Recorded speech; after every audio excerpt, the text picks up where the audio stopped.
Hey guys, it's Lane here with the Simple Passive Cashflow podcast. Please go to the website and sign up for the Hui Deal Pipeline Club for the 1,000th time. If you haven't signed up for it yet, you definitely don't listen to directions. Today I have Brent Kawakami on the line. How's it going, Brent? What's up, Lane? Hey, so we met online. I know that always sounds funny when I say it, but a couple years ago or something like that. Yeah, it sounds about right. We were Facebook buddies for a while. Yeah, so you reached out to me because you heard the whole ukulele thing, and you're from Hawaii too. Yep. At that time, we were both buying turnkey stuff at the time. Yeah, we were both in single family. I didn't do turnkey though. I was doing the whole, buy a foreclosure, rent, fix up Yeah, yourself, that kind of thing. yeah. So I've kind of been following your trajectory along the way, and I thought we'd finally bring you on because you're still in the weeds and trying to make your way up to multifamily. I think as we were talking earlier, we listen to a lot of podcasts at 2 or 3 times speed, and some Yeah, of the it's gonna sound like me talking like this all the time. yeah. And I think the one thing that we said was, a lot of these podcasts, when you hear these guys with 1,000, 2,000 units, like it's so like horrible advice. Like it's not practical and usable anymore. Like they're saying like, oh, use MySpace to like get leads. And it's like, well, they don't even have that damn website anymore. Yeah, and then the other part too is, you have these guys and they go on all the podcast circuit and they're telling the same story over and over again. And then it's almost like this godlike figure with all these units. And it's how do I, the peon, even take the next steps to get there? Right. But you're not a peon. You're like better than that. So Brent, tell us how much cash flow are you making today and how you're doing it? So generally it's fluctuated over time. And to give you some quick background, so like you said, I grew up and was born and raised in Hawaii, and I was very much the, get good grades, go to college, have a good career type thing. And that's what I did. I went to the mainland, got a degree in engineering, got the job, and I had never had like the entrepreneurial itch at all.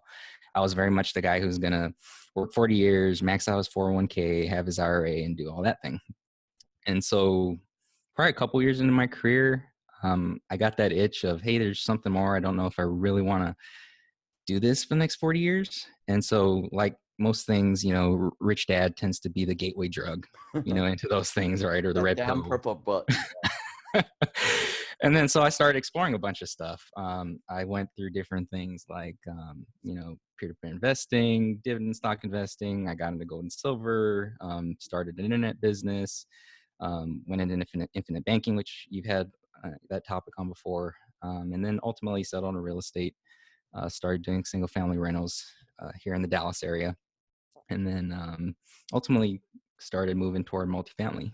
And so my simple passive cash flow numbers kind of fluctuated over time, just based on, those investments and buying and selling real estate. Generally it's probably around a couple thousand a month, but kind of right now where I'm at, sort of that take one step back to try and take 2 steps forward as I try to jump into multifamily. Right. So you got up to how many units of the single families did you get up So to? I had like 3 or 4 at one point, and then I had a multifamily as a passive at the same time, and then I slowly started selling the single family so I could try to focus on multifamily, which is kind of where I'm at now. So this is all, you're still working a day job, and are you very busy doing that, or is it? Yeah, so I have a normal 9 to 5 job, which isn't more 9 to 5; it's more like 6 to 5, right? So this is the side hustle. So I do a lot of things where I'm waking up early. I wake up before 4 p.m. Do my exercise, get some stuff in on side hustle, and then go to the day job. And then same thing doing it late at night. So it's definitely I know it's simple passive, but at the same time, there's definitely work involved in putting the time in to try and get there. Yeah. So let's go back to when you first read that purple book. How long ago was that? Just so So people, that because was probably a lot of people like they say like, well, I want to do multifamily, but no, like it takes a while to get to that point. Yeah, so on a timeline, it was probably around 2010, 2011, we'll say. And then I went through all these different experiments and looking at these different aspects, and I probably didn't buy my first single family until about 2012. So probably 1 to 2 years before I even got in that realm. And then I didn't start getting into multifamily until about 2015. So definitely it's been a slow progression as I've kind of learned more and figured out what works and what doesn't. Right, right. So then you're trying all these things like gold and silver, stocks, peer-to-peer lending.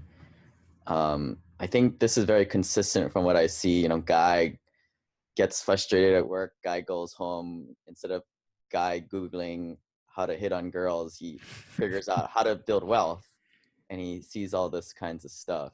Yeah, and it's the same thing. Like you end up, signing up for investment newsletters, end up joining mentorship groups or other educational groups, and watching YouTube videos on things like that, watching webinars and podcasts and all that type of thing. So it's kind of just and I still do that now, but it's sort of a constant trying to soak up stuff as you're trying to figure this thing out. So how long were you doing the single family home thing? So I started in 2012, and then so I got a few renos under my belt, and it was kind of a hey, buy one every year type thing. And then it was around 2015 when I started getting multifamily. So I ended up selling them off, and so it was in 2016 when I ended up selling them all. So probably the span of maybe 4 years, give or take, doing single family. It was the whole, I found a foreclosure or wholesale deal, that type of thing. Needed, the kind of thing here in the Dallas area back then was like, the $60,000 home that, you put 20 grand in, and, it's ARV is 100, those types of Right. things. And, it hits all the standard, 1% rule, all those types of things. And, it worked out well. I mean, I probably was making somewhere in the neighborhood of $400 or $500 a month per house. I give or take cash flow. So, it was solid investment. But ultimately, I kind of had the aha moment to start to move to multifamily. Yeah, what was it that like ultimately made you move? Because like for me, it was like, okay, you do all this work, spend 2 months getting all this stuff to the lender, doing all this due diligence for what, $300 a cash flow a month, right? Like it just wasn't working. Was Yeah. there So something that like threw you off? So I think the aha moment was I kind of always knew multifamily was the way to go. It's kind of that, progression of the real estate investor. But I always figured like, hey, I'll get to my 10 limit max, on my single family houses, and then I'll think about it, sort of thing. But I think the aha moment really happened when, I was looking for another house actually at the time, to add to the portfolio. And I kind of thought about it, and I was like, adding another $300 a month cash flow is really not going to drastically change my life. I mean, it's great, right? I'm not going to say no and everything. But if I want to go fast and scale quicker, I have to make larger gains. And, I've been researching multifamily, and when you see sort of the disposition events that happen, and you get on an investment and, now you're turning 50K into 100, 200, whatever it is, that's where you're like, okay, that's where you can make some moves and life change. And I think that's what kind of was the impetus for that light switch, if you want to call. Yeah, that was one of the Han Solo moments, I guess. Right. And you mentioned that whole I'm gonna get 10 Fannie Mae loans. I don't know where people get this in their head. Like, I don't know why you want to get 10 Fannie. Like, what's the magic number with that? Like, I don't Yeah, understand it. because people, well, you hear that in different trainings and stuff, but then you hear all these people who have like 50 or 70 or 80 houses. So I Yeah. think it's just some like arbitrary limit that, some of the education out there has. And it's sort of, for me personally at the time was just sort of, that's kind of what I thought. And I was like, well, I'll get there and then I'll figure out what the next step is. Right. Yeah. So people at some point, people kind of get off that train, and yeah, just kind of. So that was your Han Solo moment where you kind of realized that you need to transition. So what was, you still were doing the single family or in that train, but how did you transition? You didn't, it wasn't an abrupt thing where it just. No. So I still had the single families, and then I ended up getting hooked up with a local lead investor here in the Dallas area, reached out to him, had coffee and all that. And then I ended up investing passively in his deal. And that's kind of what got things started. And, it's that whole, to me personally, doing that and initially was a great way to, kind of see a deal from the inside. Obviously you're not doing as much because you're a passive, but on the flip side, you're still seeing financials, you're still seeing the reports that the lead sends out. And then too, as you invest in other deals and see other leads, you kind of get a feel for, okay, what are the things I like? What are the things I don't like? That kind of thing. So that was kind of the step. That was the kind of the step, just investing passively and then kind of moving along from there. Yeah. So did you end up joining these guys, or you just kept, networking? What was like the next step after? Yeah. So I kept networking, invested in another passive deal with another lead that I met through him. And then, you make the circuits of, there's all these groups out there that have education. There's obviously all the online stuff like Bigger Pockets and things like that. But, I never really had into my mind that, I wanted to try and do my own deal.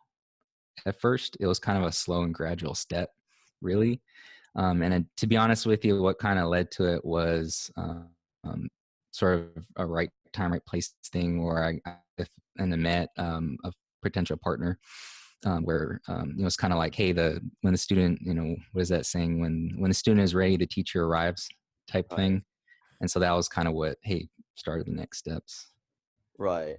So like that, is that the partner, or is it the student or the mentor? Both. I'd say both. It's a mentor and a partner. So yeah, but that wouldn't be possible unless you were physically out networking and out after your bedtime. Yeah, and that's the thing too, because the thing, especially in multifamily, that I think was the big difference from single family is you have to get out, right? You have to go to the network event. What?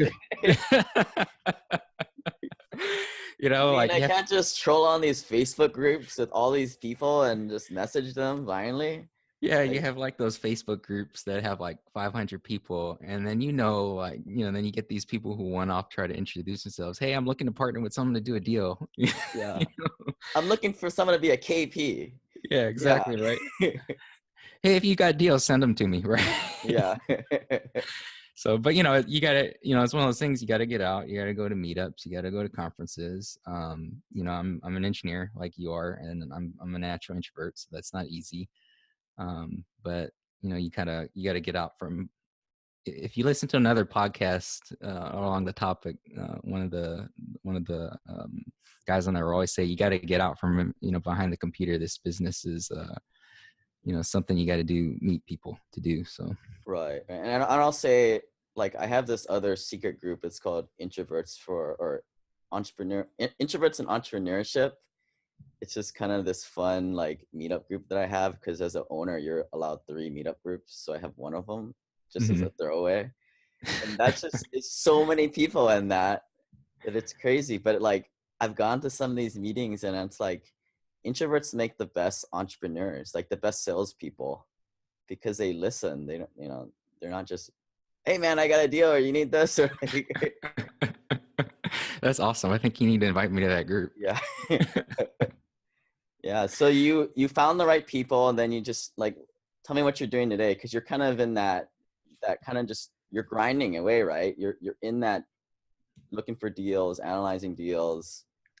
Yeah. So I mean, just to kind of list some general things off. I mean, so I joined a formal mentorship program, which is something that I think, especially multifamily, it's almost, I don't want to say it's a requirement, but it's definitely a business where you gotta get around the right people that kind of are within that circle. I'm regularly contacting brokers for deals and signing up for lists and calling on deals, looking at deals to underwrite and evaluate. I'm scheduling in-person meetings with both potential investors and and brokers as well. In addition to calling, I'm taking the time to in other markets, so I'm in the Dallas market, but I'm looking in other markets too. So I'm taking the time to fly out there and meet with folks, right? And I'm taking a day off from my day job, every year now to go look at a property, for example. So doing that, doing tours, trying to be on, on Bigger Pockets and LinkedIn and Facebook and all that stuff, trying to, I'm really bad at it, but it's kind of like how Gary Vee always says, you got to make daily deposits kind of Right. in those realms. I said, going to meetups, going to conferences. And then, back to the partner thing, meeting the right folks and then kind of finding couple folks who complement my skills and can help me get there. So it's definitely a grind, I'd say. Yeah. I mean, how many deals a month do you say you analyze these days?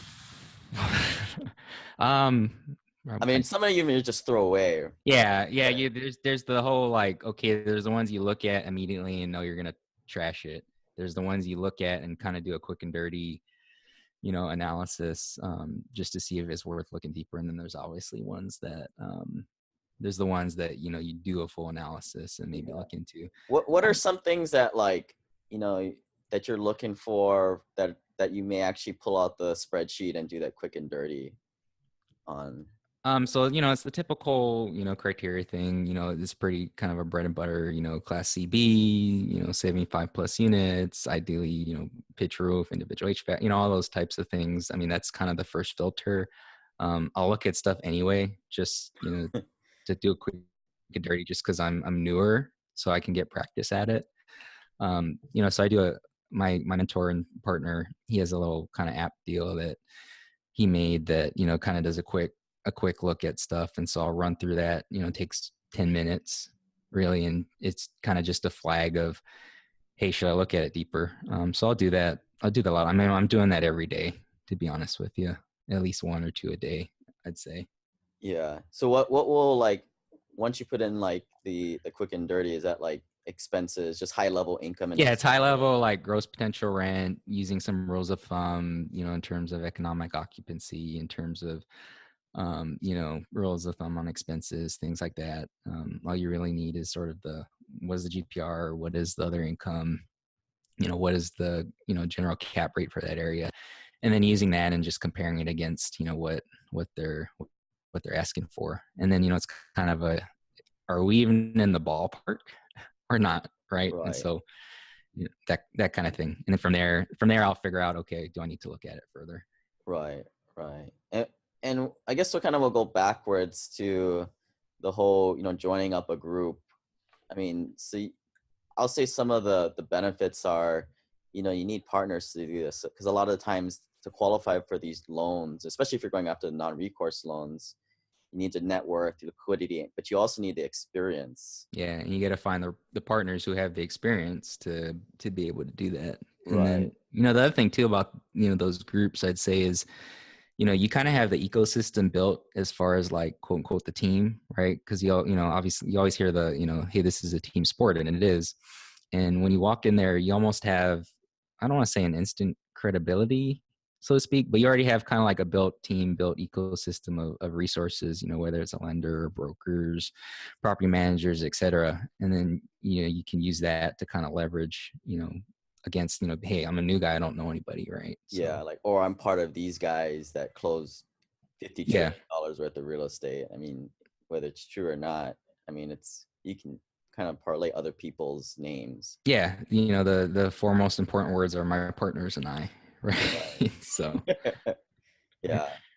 I will say like some of the downsides to some of these groups is if you don't have that much money, I mean, let's face it, these groups aren't cheap, right? It's a barrier to entry. So yeah, for sure. And so, I think the thing there too is like, you have to look at it as an investment, I think, for one, right? And then you also have to think about it too, where if you're going into it, especially if you're doing it to where like you're planning on doing your own deal, you're not just being passive, you really have to go into it knowing that you're going to commit, right? Because obviously you're spending the dollars, but that doesn't mean deals are going to get served up to you on a silver platter. And right. so you kind of have to have that. To me, you kind of have to have the mindset already going in, that, hey, I'm going to get this stuff done. Yeah. I mean, so some people like call me and they just want to be a limited partner. And like I tell them, well, if you're not looking to invest more than like 400 or 500,000, like, you probably should just, I mean, it's not going to be worth it to spend your money on a mentorship, I feel like. Yeah. And then it's like, well, that money you spent, that could have been spent on you doing, investing in something, right? Right. And like, Especially, and not to mention like the time you're spending right now. I mean, it's like most people that's the killer right there. They got the money, but they don't have the time to invest in this stuff. yeah, for sure. Because what are you doing now? Like, so you go to work, you come home. Is it like a couple hours? How do you kind of like So I wake up at 4 a.m. Every day, and then I work out in the morning, and then I probably spend an hour and a half, working on this stuff in the morning, which is nice because that's when I can really, it's quiet. It's quiet. I don't have to worry about calls and things like that. Then I'll get to work usually around 6:30. No one's in the office yet, so I can get my day job done. And then when I come home from work, I have a family, so I try to spend time with them. I have a 7-month-old, a new dad, so that's awesome. And then later in the evening, I'm doing more of it, right? And during lunch, I may be making calls to brokers or potential investor. I may run out during my lunch, to go meet someone on that instance, or I may be doing after work.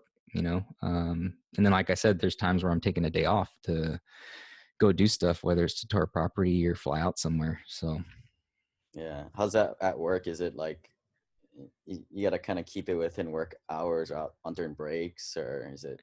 well, so the good part for me is that, so I'm an engineer, I'm an exempt worker. I don't have to punch a clock. It's not necessarily you know a real stringent thing. Now I still do my job, I get it done, and I'm not sacrificing time there for for some of the stuff, obviously.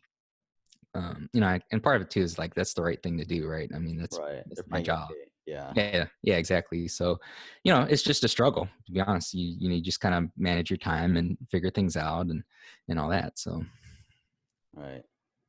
So, one of these questions I had here: what's your worst life or business moment, and what did you do after? Maybe somebody can glean a lesson learned from this. yeah, so first off, I like to say, fortunately, knock on wood, I haven't had like some dramatic failure, where I lost a ton of money or something like that. And so knock on wood, not yet anyway, I guess. Right. I always had like the crappy issues you have with with single families, where maybe it's a needy tenant, or an unexpected repair that kind of sucks. Nothing as bad as the that one rental you were talking about, the $20,000 guy who skipped or whatever it was. So I Oh didn't have. yeah, yeah. There was another one that's later, but Sorry to bring up bad memory, it's but okay. It's okay. but I'd say, so one kind of lesson learned I had, it was kind of in that period when I was transitioning um, from the single family to multifamily, back a year or two ago. So I had one of my single families. I had a tenant. They weren't going to renew their lease, and so they were going to move out. Good tenant, nothing crazy. And so at the time, I had already invested passively in multifamily, and I was thinking, okay, do I sell it? Do I just, throw another tenant back in? And my wife was a good read on me and read on people. She told me you need to sell the thing so you can focus on this other stuff. But I kind of took the easy way out in terms of, no, I'll just get clean crew and get another tenant in there, which for me, like at that point was like, I don't want to say it's easy, but it was kind of the norm, right? I was stuck in sort of that status quo. And then inevitably it ended up being like the worst tenant I ever had, of course, right? They paid the rent, but they were just incredibly needy, incredibly picky about stuff. And then I ended up just selling the place, as a turnkey, like 3-4 months later Right. after that. And so kind of my lesson learned there, is funny, is listen to your wife. Just kind of funny. But, as far as like related to all investment stuff, like she's a much better read. I don't know if you want to call it the emotional intelligence thing, but she's a much better read on people, I'd say. Especially like, hey, I don't know if you want to talk to that guy, or I don't know if you should partner or go into that guy's program, or even a read on me, right? She knew she was a better read on me on what I should have done, just me emotionally at that time. Right. Your And blind so, spots and yeah, exactly. So yeah. I think that's definitely a thing. Sorry, no crazy, no crazy, crazy stories outside of that. Yeah, no, I've heard of that. Like the wives are just better at picking up at those intangibles, where you and I are just sort of on the autistic spectrum. Being engineers, we just can't really like pick up those subtleties. I guess I don't know, but it makes sense, right? Because I think you and I, we had a good job and we didn't really take too big of a chances. I mean, we're kind of weenies in terms of risk. I mean, look at this, even the stuff now that you're doing, like you're just kind of going after stabilized properties with non-recourse loans. I mean, Yeah. it's you're going after singles and doubles, no home runs, really. Yeah, and I think the thing just because you always hear the things about like, hey, I never invest with someone who hasn't had a big failure, or what's that saying where it's like, I succeed because I fail. And I'm kind of like, I don't want to fail. I'm going to do everything in my power not to limit that. And obviously the whole point of those messages are, you know, something's going to happen. You got to be able to pick yourself up, or you got to be able to charge through it and learn from it, which is fine. But it's kind of like, I'm going to do everything possible so that I don't have a huge catastrophic failure, because Right, that's what's going to put me back. Right. If I hit singles and doubles, and I can keep doing that. I mean, that's the guys, and I'm not a huge baseball fan, but those are the guys that are in the league for 20 years. Right. right. Right. I mean, the guys who's up on the stage saying these huge like risks they did and huge catastrophes, like it sells tickets, right? Like, I mean, the singles and doubles, they don't really sell, like they're not that cool. But like, I think for the same reason that, like I say, don't quit your day job. Like you don't see all the people who crashed and burned. Like you don't see any. It's a self-selecting bias. The person standing on top of the stage saying that kind of stuff. Yeah, they're like, "Hey, quit your job so you can focus on this." It's the fear is what's going to make you succeed, and it's Yeah. like, I don't know. I Yeah. don't know I mean, about I'm like that. the same way. I'm like, hell no, man. I'm not gonna like. I want to keep my day job. Like, Yeah, no, yeah, I'm yeah. 100% on I that. mean, you've been listening to this podcast, and there's a reason. Like simple passive cash flow is about being passive and not taking chances. Like you guys have money. Like you listeners, like you guys have money. You guys worked hard. You guys don't need to be taking these chances that other people do. Yeah, what is it like? Every big, I don't want to say guru, but even like Warren Buffett's like, what is rule one? Don't lose money, right? Right. So do everything you can to not break rule one, right? Right. Right. All right. So current 2-week experiment that you're working on and a 6-month project. So the 2-week experiment is more personal, I'd say. And I'd say there's more 2-week experience that are personal for me. Right now, it's kind of weird, but I'm sleep training my son. Which I guess if you relate to investing, if I can get him to sleep through the night, that'll definitely help me do more work at night. So the 6-month for me, back to trying to get in the multifamily, it's to do a deal to sponsor, 75 plus unit BC property. That's my one thing. That's my focus, and that's everything. Everything. What is it? Everything you do, what's going to make that easier, one step closer, type thing. So Yeah. Yeah. And that is being you've done the LP side. mhm. So you want to be the guy, the lead. You don't Yeah, want to just be like part of the general partnership, sending out emails here and there. You want to be the guy, boots on the ground. yeah. The operator, the what is it? The airplane analogy is pretty popular in those, where it's like I want to go from being the passenger to the guy flying the plane. Right? No jump seat. No jump seat. No jump seat. Yeah. So what is your simple passive cash flow that you're shooting for these days? What's that number? I'd say if I could get to like 10K a month, I'd be happy with that. I mean, that's probably small for some people, but I'm not, I'm a pretty simple guy. If I did that, I'd be perfectly happy. So I Yeah. guess, you normally ask if you double that, right? So Right. if I double that, I'd be golden. If that happened, I'd probably, maybe I'd consider moving back to Hawaii.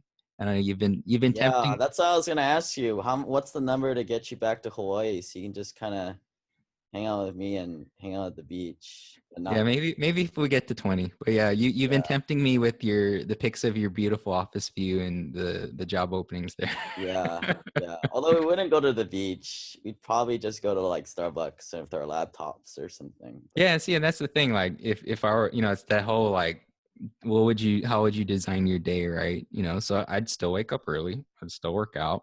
I probably, well, with my son's little now, but I'd love to be able to spend time with him. In the mornings, take him to school, that kind of thing. And I'd still like, hey, in the mornings, I'd still like want to work on investments, look for deals, operate stuff. Like you said, go to the coffee shop and work, do stuff, have lunch, or with someone, potential partner, investor, something like that.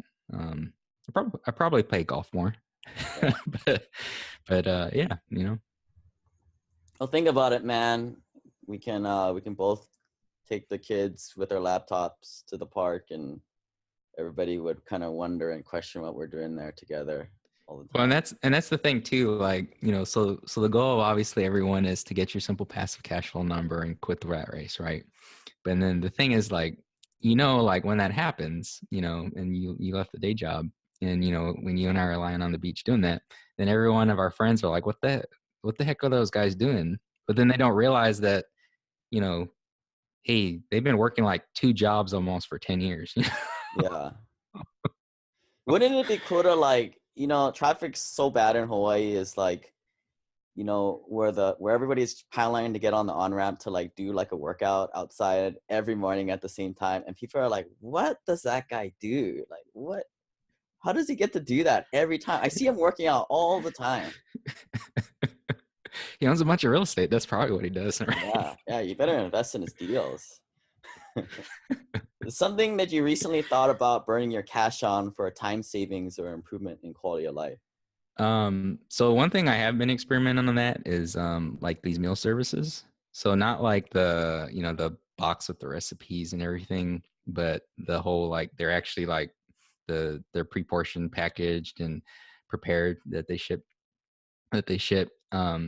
And the thing I've been experimenting with that is because I'll be honest, while I like cooking, I really don't. I'm the type of guy that can eat the same thing every day, and so it's kind of nice not having to think about, when I come home, what I'm going to eat, especially with me wanting to do all this other stuff, right? So it's almost a huge time saver where I can just, all right, and it's clean food too. So, I can just pop in the microwave, eat, and go on with all these other things. I definitely say, just as a side note, for kind of this question, there's a pretty good book called Happy Money, which I really like. I forget who the author is, but it talks through like kind of the scientific type things of like how you're spending your money and getting the most happiness out of it. And it's kind of, when you hear some of the recommendations where it's like, hey, spend money on experiences, or spend money on other people, and it sounds simplistic, but it talks about the science about it. But one of the things it says is spend money on things that is going to save you time, or stuff you just hate spending time doing, right? So like, if you just hate changing your oil, just pay $20 to have someone do it. Your life will be infinitely easier. Things like that, where obviously you're on a budget and everything, but spending your dollars on stuff that's going to save you time and save hassle, that's stuff that you don't like doing, it frees up the mental capacity to do all these other things that Right, right. that you Like want if to you do. don't like doing something, it's sort of draining energy. Yeah, exactly, right. In addition to time, right? So Right. just I I'd recommend that book for sure. Yeah, no, definitely good tips. I mean, I started doing this farmers market bag where they give it to me every 2 weeks. So Hmm. I used to like going to the farmers market, but it did take a lot of time on the weekend to go, like Yeah, 2 hours I didn't have.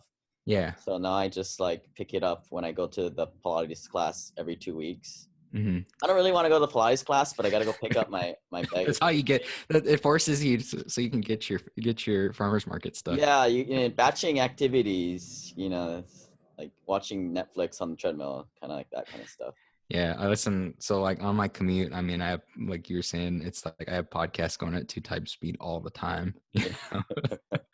So time, maximum use of time is definitely good. Yeah. So something that you recently changed your mind on.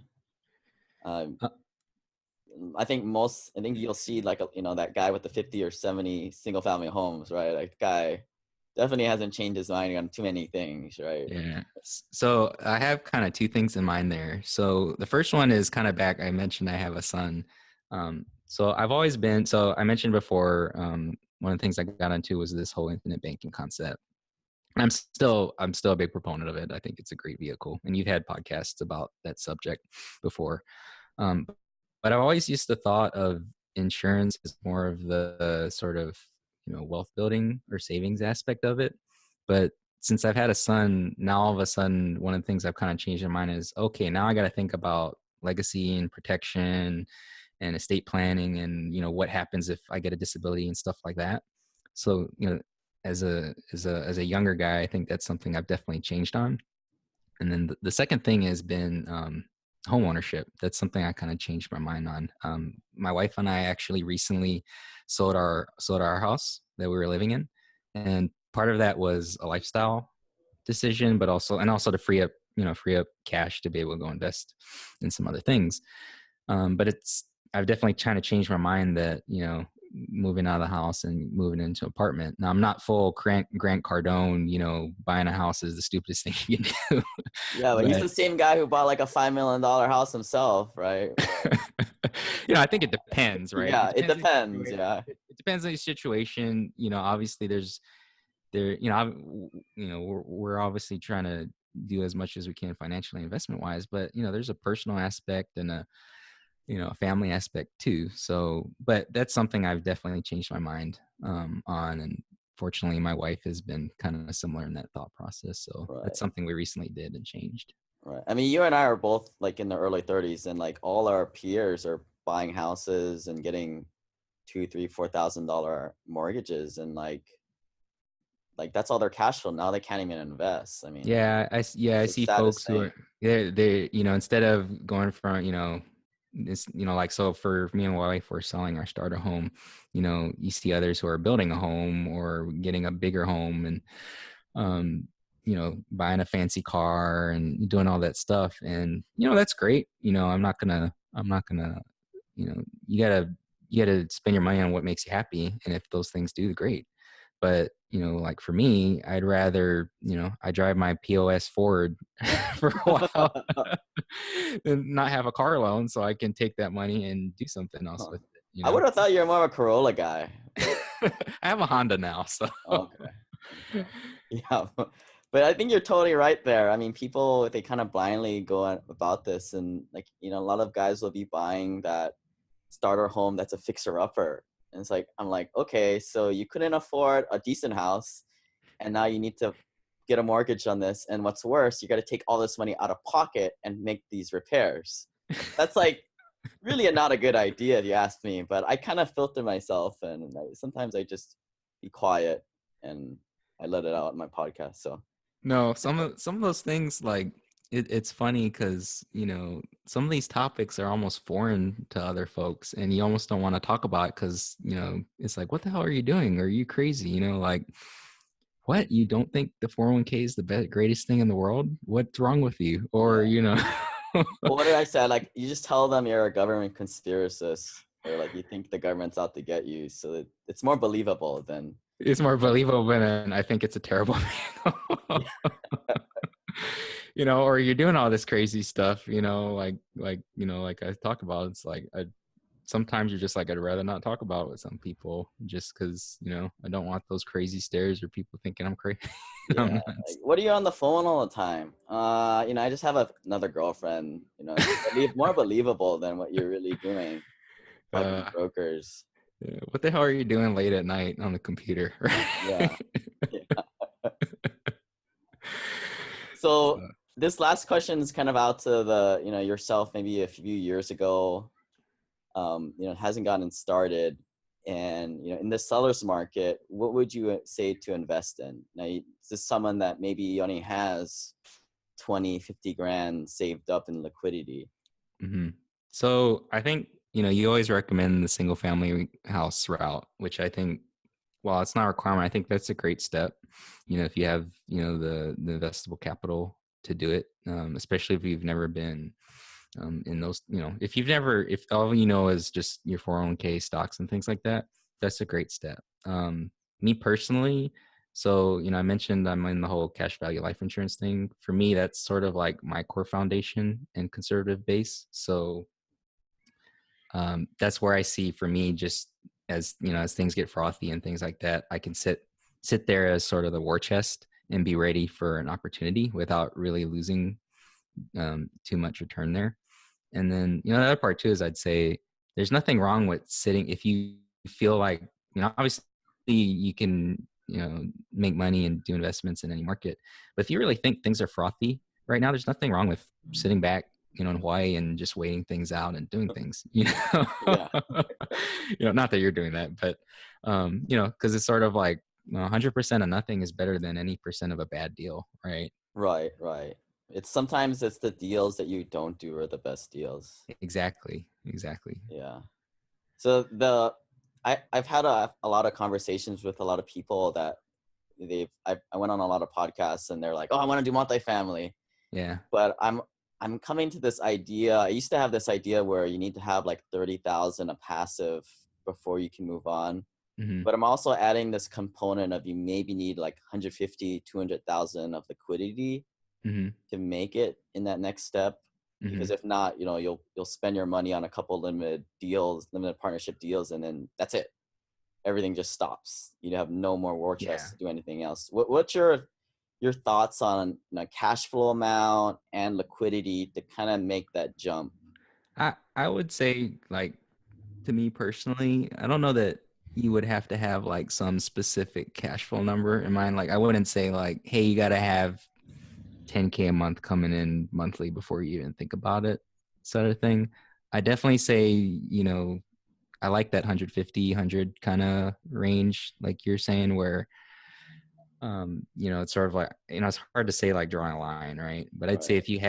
if you had that liquidity, maybe higher at 100, 150 or higher, maybe that's when you think about Yeah, because making you that you jump. came into this, you sold all your other properties and you had that Yeah. liquidity. Yeah. Yeah. And part of it too was I had properties and then still had some liquidity to be able to jump into my first limited deal too, right? And then so it was slowly hey, can I sell stuff off to build the war chest a little more? Um, so, and again, that goes back to me just being conservative and wanting to make sure I have reserves, cash reserves, right? Right. Right. Right. Yeah. I mean, there's ways to do it, and so I kind of correct myself a lot of times. I say most people should start with single family. Yeah, and there's nothing wrong with that. I'd say, it depends on the person, but you don't have. I would say you don't have to. I mean, the other part too is, you can get in as a limited partner, and it's not, it's not that much work. It's as much work as you want it to be. If you're okay just looking at a statement every once in a while and getting a quarterly distribution, and that's really all the extent you want, hey, nothing wrong with that. You just make sure you do your due diligence and the work up front, and then you're fine. So Right. Right. All right. Well, I am gonna put some of these other questions in the bag for next time, next time, all right. so we can have you back on probably in the next. I would say probably next year, because I would say it probably takes people a year and a half to break through and get that first deal. But after that, you're off and rolling, buddy. Yeah, that's what I always hear. So the hardest part is patience, right? Right, right. And then maybe next time you can like put on a collared shirt when you've made it. Yeah. I just came back from work, so that's why I'm wearing this. If not, I'd be wearing the same thing. Don't worry about it, man. Yeah. All right. Well, Brent, you want to get your email out there for people to get in contact with you? Yeah, so my email is brent@hellomultifamily.com. Cool. All right. Thanks, Brent. Thanks for coming on. I think this is pretty useful for the folks. No, awesome. I mean, thanks for Yeah. having me on. This is fun stuff. So All right. All right. Shoots, brah. See you later.